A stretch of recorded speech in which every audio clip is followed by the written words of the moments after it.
So we have Lisa, we have Peter, we have Roger, and Teresa is in the room, so Teresa will join us in a moment. Let me go back over to where the streaming's happening and close some of those side windows down. And yeah, I wonder how visible that is on the stream, because it's not very big. Actually, on the streaming side, there's only 4 people watching anyway, and one of those is me. I'm going to hide our cameras, I think, by making my screen share big enough for people to actually read. There we go. We'll give people another minute or two, because it's not quite 1:15, and then we shall make a start. Let me check program as well, because what time did we say we were going to finish? We got about half an hour, so that's fine. Yeah, half an hour, and then 1:45 hand over to Andy for the grand finale. Yeah. Yay! No problem. Teresa, you're our other expert, I think, aren't you? Do you want to turn your camera on so that you can... Yeah, there we go. Teresa's joining us as well there. Okay. So, not that grand, under promise and over deliver. It'll be great, Andrew. It always is with yours. Right, it is 1:15. We'll make a start, and we have some questions in the Padlet that Sam had set up. So we'll start with the one on the left, which and we've already got some answers in here. So let's see. Group work. I'm convinced that group work will become more important as people will have to collaborate anyway much more in future. And I really don't know whether single contributions need to be identified with timestamp and name. The group as a whole is responsible, and part of the learning process is to sort that out by themselves, or is that unrealistic? Panel. Well, I did sort of offer a very vague statement here about it depends on your assessment construct, but essentially it does depend on your context and what the assessment is designed to assess. And if you're trying to foster group work skills, and either you're giving individuals within the group a role or not, or whether it literally is throw them all in together and see what comes out. I know my son went through that process and said, you know, it's great, Mum, you end up having to do everything everybody said they would do and didn't, and you have to do it at the last minute. And it really put me in the position of rethinking how you organise group work. And I think it comes down to, well, if you set it up this way and you want people to work together for a particular end, then you're assessing the end product. Do you need to then sort of bring down the mark according to who did 48% and who did 52 or whatever it happens to be? How much does that matter? I do think from a point of, you know, good practice, if you put people into groups and ask them to work together, you need to provide them with some sort of modelling of what group work looks like and how they would ideally work together and how they should resolve problems, and give them a focal point to do that. But if you're assessing an end product, then just assess the quality of the end product. But that's very vague, I think, Lisa, isn't it? Yeah, but I'd absolutely agree with you on that, because it really depends on how the assessment is designed, and oftentimes there is the group work piece, but there's also a waiting for the individual piece, and that can often be a reflection on the group dynamic and on the contributions of every member of the group, and that's where you can identify any weaker links in the group, if that is what you are looking to assess. If you are looking to assess individual contribution to the group, Yeah, and as we were talking about in our breakout session as well, I mean, I do think group work, I agree with that comment. I do think group work is going to play a bigger and bigger part as we try and develop some form of community and socialization while we are in a remote world. So I think that kind of group work is going to become more and more important. And in some ways, Mahara does facilitate that very well, and in other ways, it is lacking in, again, as we identified, in identifying who is contributing to what and when. So there is some work there. Are there a couple of strands to that in terms of asking members of the group to self-grade and to do reflective bits about not just the finished product, but the process that they've gone through, and make that a part of the assessment, but also and this is something slightly different context, but touched on with my daughter and her degree that she's doing at the moment. There is a large part of me that thinks, okay, we're talking now about a group work assessment, but we shouldn't be setting that unless we've taught them how to do that group work in advance. So you're teaching a module that maybe the final piece of assessment is a group work. Surely we should be training them throughout that module or throughout years 1 and 2 before a group work assessment in year 3 or whatever, and getting them used to being part of a team, being part of a group, and giving feedback to each other about who's been slacking, who feels they've been putting more effort in than everybody else. If we don't train the students to do the final assessment what we're asking them for, why are we assessing it? As I said, it's different context for my daughter. She's been asked to do a literature review. They've never been taught how to do a literature review. I'm trying to teach her how to do a literature review as she's writing it as an assignment. We have to surely train students in group work before we start assessing a piece of group work for them. Absolutely. There's a skill to working within a group, a set of skills to working within a group that students don't necessarily have. And that's probably one of the reasons why group work is derided and hated almost universally among students. When you say, now we're going to do some group work, and you can nearly hear the groan, it's audible, because it's a scary prospect. So scaffolding the actual group work process is important. Yeah, collaboration's never straightforward, and I love your suggestion of reflecting on the process, Richard. I think there's always more space for reflection in education. We don't do enough of it. We don't support enough of it. Roger, do you have any experiences at Solent to share? Well, I think some VLEs, Moodle certainly has got a couple of plugins that can be used where students can assess each other's contributions to group works, and I'm wondering about extracting the group activity from the assessment and marking, peer marking, if that makes sense. So there's almost 2 stages to the process where the group goes away and does the work, and as we know from years of experience with student work, you know, often it's a group of 5, often one of them drops out and the other one doesn't turn up and 3 people do all the work. That seems to be, and there's one's an ideas person, another one's a hard grafter or something, and that was my experience as an undergrad. But I think letting the group do its work as one activity that is marked, and then having the peer grading of that, not just the work that was output and the experience that they have, which could include reflection, but also the whole learning development that they have as a separate individual assessment.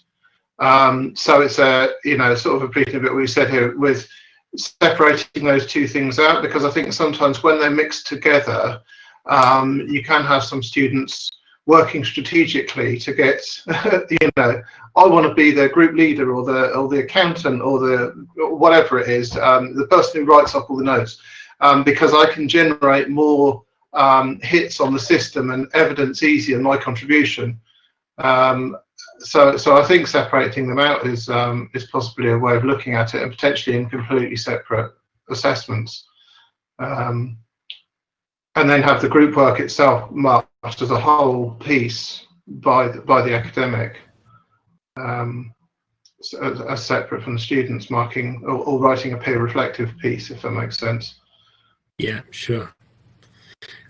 Peter, do you want to expand on what you've just put in the chat bit there? So one of the things that I've come across kind of in my professional role is that I do peer reviews as part of my day job. It's not an obvious thing you'd think I'd be doing, but it's something that I've been doing the last several years in the various professions that I've been in, where I'm looking at what my co-workers do and giving them feedback on how they've done, which is group work writ large, as far as I can see.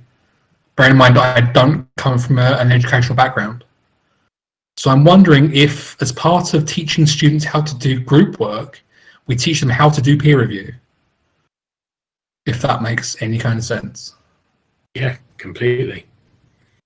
Yeah, I think that's one of the most interesting things I've seen going on in social sciences recently, and that's encouraging people to get involved in Wikipedia editing. So reading, reviewing, checking references. I think these are really important life skills as well. But the collaboration is never as simple as it appears. So I think what we're all saying really here is that it's very important to have time to practice it, to see it modelled, and to scaffold it.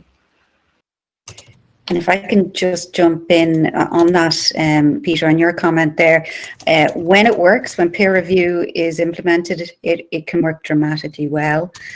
One of my faculty members, Dr. Susan Hegarty, and she's written about this, had every student do a reflection page, a portfolio page after any 6 lectures. Those pages then had to be shared with a number of others within the class, and they had to do some form of peer review. And then come time for the exams, everyone found that they not only had their own reflection on what they'd learned in class, they also had the experience of looking at other people's reflections, which may have had a completely different angle or slant or piece of learning attached. And the overall feedback was that for exam time, and the module was 50% exam, 50% CA, all of them felt better prepared on the back of experiencing and sharing other people's understanding of the topic as they were going through. And the failure rate on that dropped dramatically in that module, and the average grade increased quite substantially. So when it works, it can really work. But they had to be given guidance on how peer review was to work in advance. But after that, it was very successful. Excellent. Okay, I'm going to move us on to the next question, because we'll quickly run out of time, because I think we could probably talk about that group work one for the whole half hour if we wanted to. Peter, I'm going to ask you to take the first stab at this one about aesthetics. How do we get Mahara looking more engaging, like a slick website? Can we have themes like Leon demonstrated earlier today? Well, yes, is the short answer. The problem is, what do you call slick? Is you've got to negotiate what is slick and fancy and maintainable with university branding guidelines, and that's not always going to be achievable. But the things that we were seeing earlier were really, really good, and I'd love to see more of that get into core.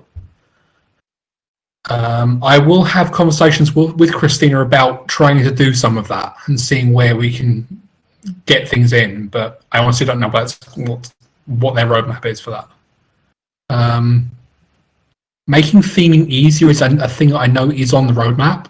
There is stuff in 2010 that will make theming easier for people to do. But the problem with theming is you kind of need to know what it is you're trying to do or trying to support people doing.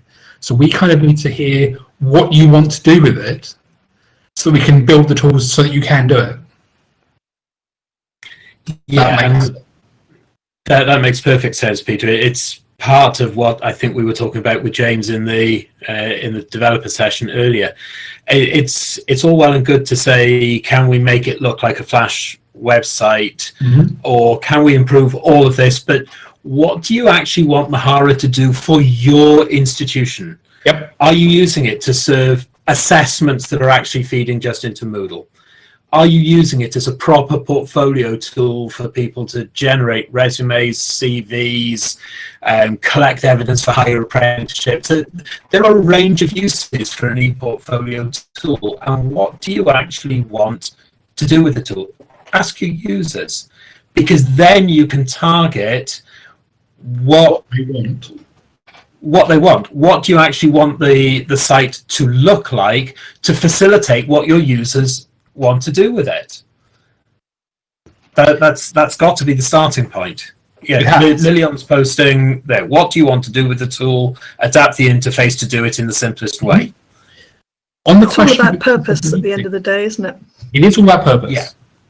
But the problem is that, as we talked about in the developer session, you have a site that's serving two masters, as it were. Because on the one hand, you have all the pedagogy, all the making it do what it has to do and do it well.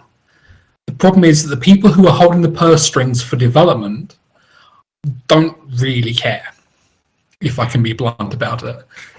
They tend to focus on what is shiny, what looks good, what sells.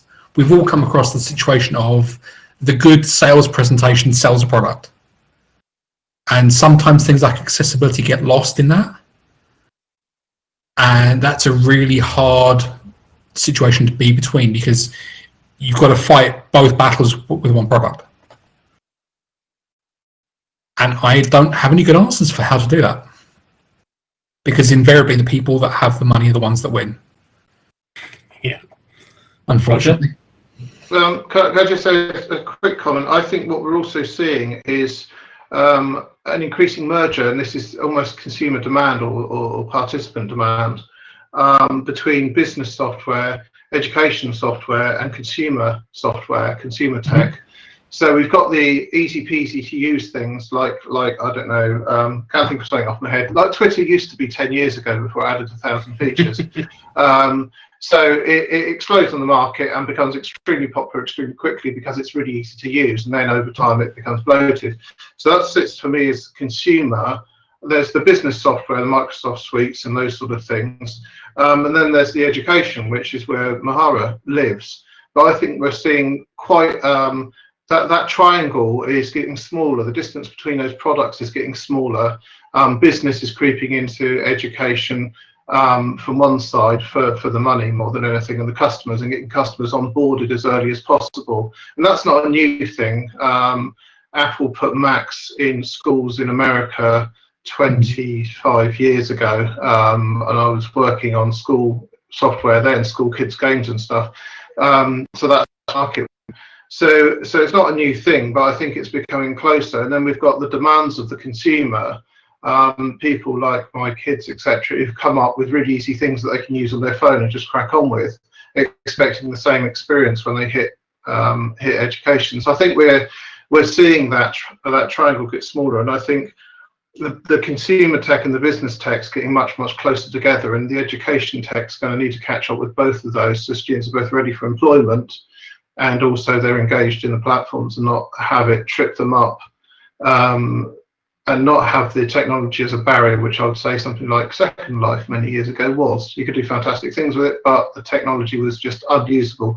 And almost the same day the iPhone came out, which was really easy and small, and you know that was the conflict then.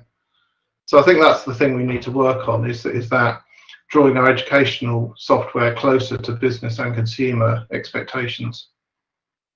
It's also in that same place where we're seeing people using Microsoft Teams as if it's a VLE or trying to be a VLE, because it's easier to use than VLEs are perceived to be. I'm hearing that more and more from some of the corporate people I speak to. They're just normally. Yeah, the other thing with that is there's management in universities and schools and stuff having Teams for free because it's part of the Microsoft license, therefore they don't need to have other platforms to support. So from an accountant's point of view, it looks like an easy choice, and it appears on the surface to do some of the same things, so it will do. Until you realise it doesn't. The whole assessment thing, if you want to do any kind of assessment, Teams just doesn't provide that. but we're seeing kind of internal groups doing their own thing with it, as in just upload a PDF or upload a Word document and that's good enough. Certainly that's what I'm hearing from the corporate people I speak to, is what they're doing internally.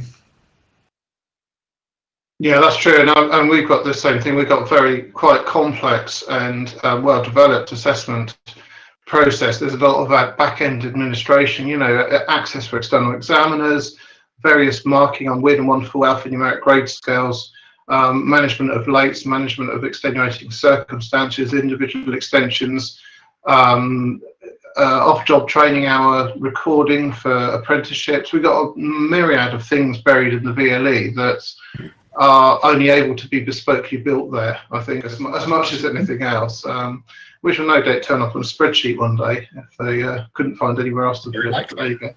I'll let Richard carry on with the next question. No, I think you're right. Okay, we will go on to the next question. So, scavenger hunts.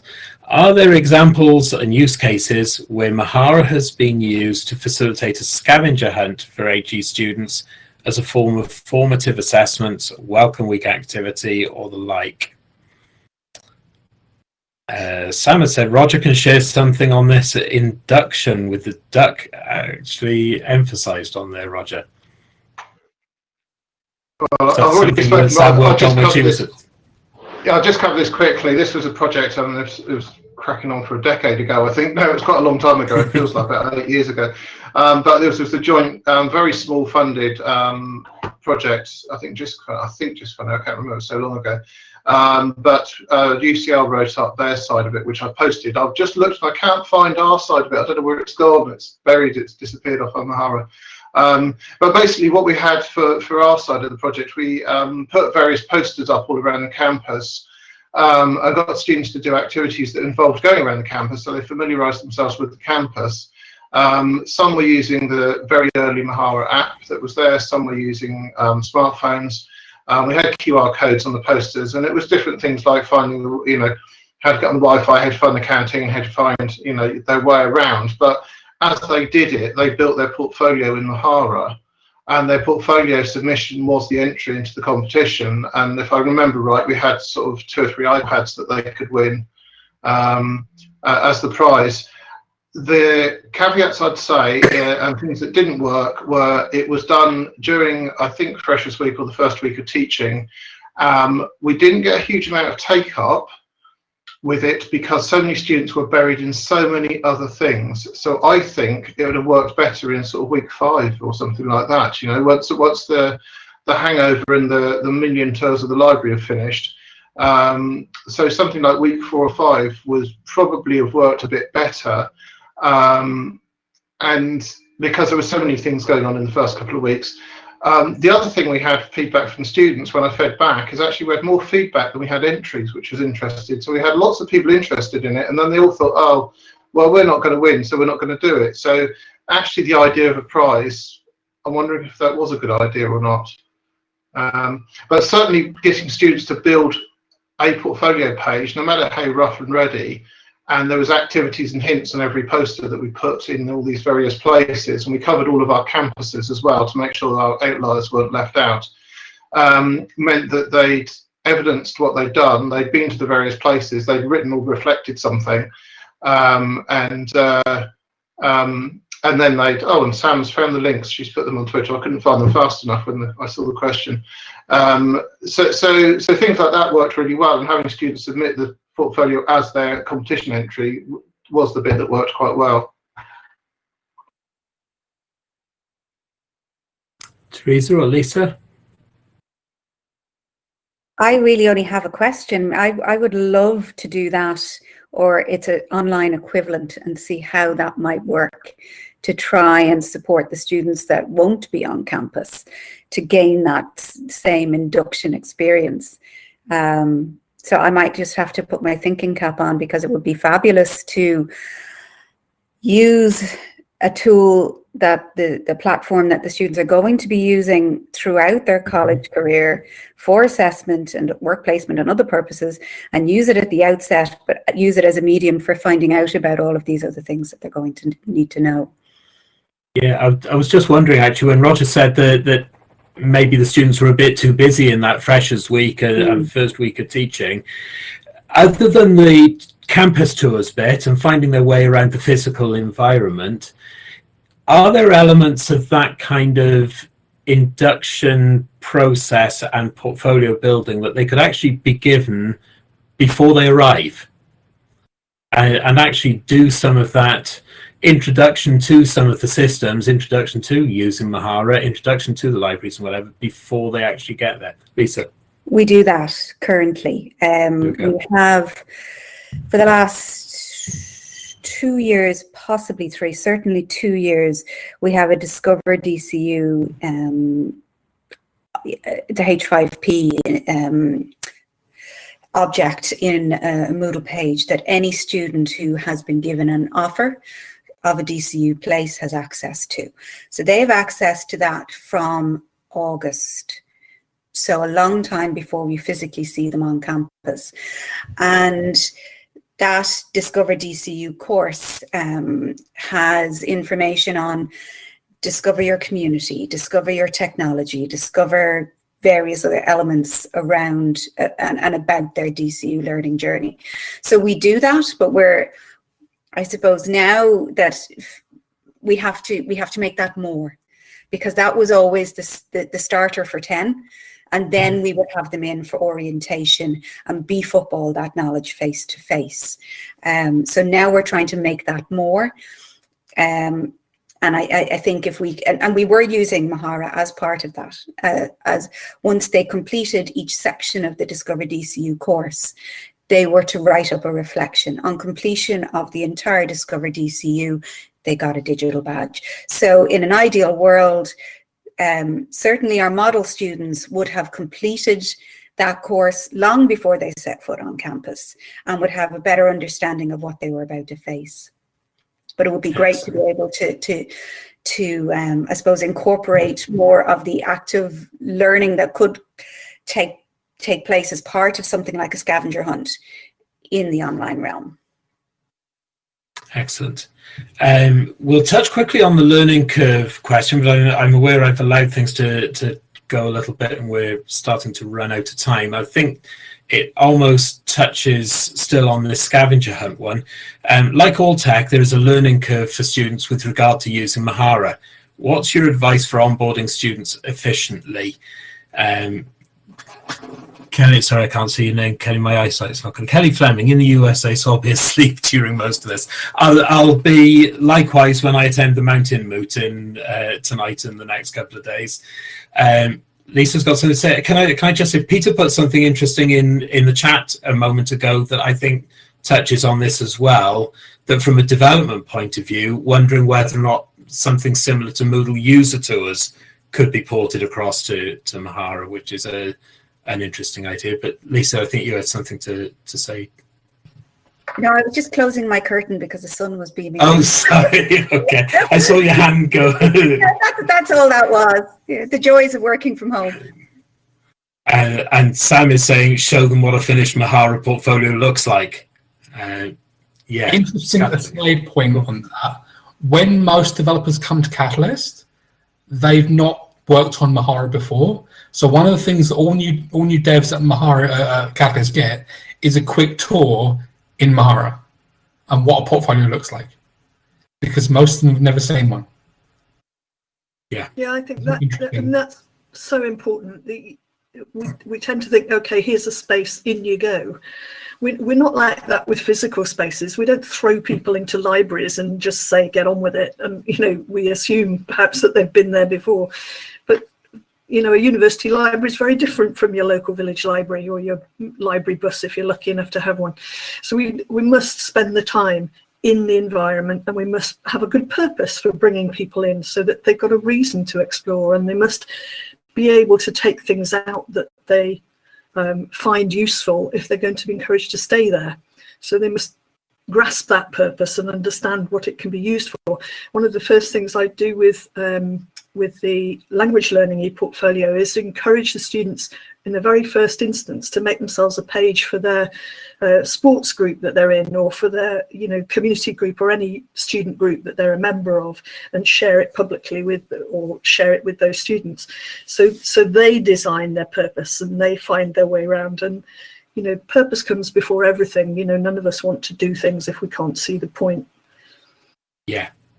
And it's almost back to the point I was making with Roger earlier about it's the skill of curating a portfolio and why do we use the portfolio, as much as it is these are the buttons to click in Mahara. It's why are we making a portfolio in the first place. Okay, we've got about 2 minutes left before I need to hand over to Andrew, so I'm going to skip us on to the last question. Please feel free in all of this to continue these discussions in the forums on the page in the community side. So graduate portfolio access. Having spent years building a portfolio, students lose access after graduating, just as it could showcase their talents to employers. How would you go about changing this institutional mindset?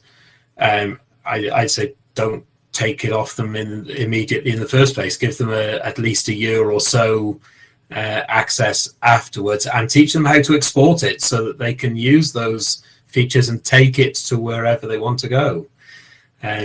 Lisa, go on. I'm in the lucky position where we don't have that issue. Written into the DCU strategic plan is that all students will have an portfolio to showcase their graduate attributes. And part of that is that it's an e-portfolio for life. So it's getting to the influencers, really. So if you can get that embedded in your, like us, in your strategic plan, your problem is solved. But that's no mean feat. We happened to have a president at the time that had a vision for documenting and showcasing the learning journey of each student and allowing them to take that with them.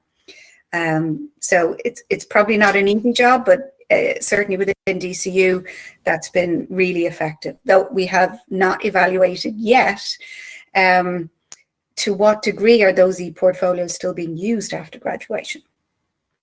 So that's a good question.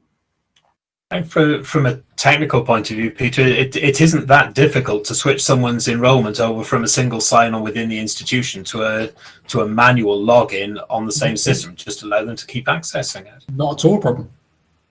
Yeah. The drama I see with that is kind of the automation between Mahara and whichever student management tools you're using. But it should be solvable. Yeah. I'd like to see more free hostings for Mahara out there. I was always very keen on proposing folio spaces and other solutions that were out there to students so they can take their work away. And the portability is really, really important. But some sort of it requires a sort of bit of an entrepreneurial flair on behalf of someone to have an open hosted Mahara for people to meet from, irrespective of their institution, and to work in. It's a lovely way to curate your presence online, especially for those perhaps who don't want to go to the trouble of setting up their own website or are suspicious of LinkedIn and such places. Give people a chance to see each other and to connect. Yeah, I'm going to ask Roger to make a final comment as we wind up, and then I'm going to hand over to Andrew for our Kahoot session in a moment. I'll just say very quickly, I'm aware from Solent, having chased this one down Solent, that having access after graduation opens up a whole can of worms. My colleague Ed has mentioned about maintenance, passwords, etc. There's GDPR, there's if people have got stuff that is or isn't accessible, there's content that may or may not be within license for a certain time span. So we end up in some really awkward contractual nightmare then of people not being contractually attached to the university, i.e. with a student enrollment, having their content on our systems, and unfortunately it seems the easiest answer is to not do it, unfortunately, and then more and more regulation comes along, which makes it even more difficult. Freedom of information access, etc., etc. It's a right pain. But I think on the positive side, universities should look at doing that, because what a wonderful marketing opportunity to all those alumni that they keep losing. But there you go. It's having that vision, isn't it? It is. There you go. Thank you very much, everybody. I'm going to wind up the expert panel there and say thank you to Lisa, Peter, Roger and Teresa.